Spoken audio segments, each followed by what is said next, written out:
bottom part of page 3 for 6.4. We've got one for you to try, so go ahead and make sure you've talked through the above ones. Any questions you need to note, copy down the notes completely, and then you try number 44. We've got a binomial times a binomial. And pause the video for a moment and then come back to see your answer.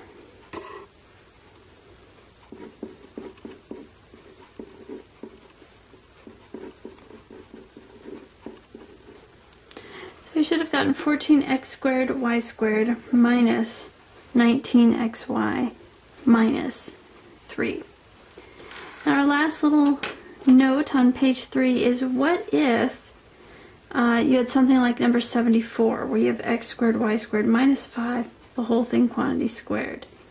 Well, it's a binomial squared. It's still two terms on the inside raised to the second power, so it still requires the foiling. You still have to have that OI piece. If you get excited and just distribute the power of 2 across the two terms, you'll leave out the OI piece, which makes the problem really, really wrong. Or you can choose to memorize this binomial squared here. The fact that if you have something times itself, a minus b squared, or a minus b times a minus b, that's always equal to the first term squared minus twice the product of the two items plus the product of the plus the second item squared. So it's the first item squared minus double the product plus the second item squared. And then slightly different for a plus b quantity squared, you end up with plus double the product.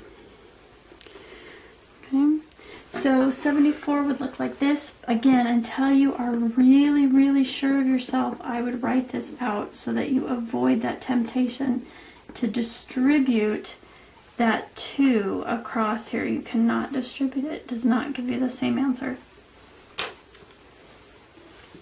In this case, foiling first times first, x squared, y squared times x squared, y squared, x to the fourth, y to the fourth.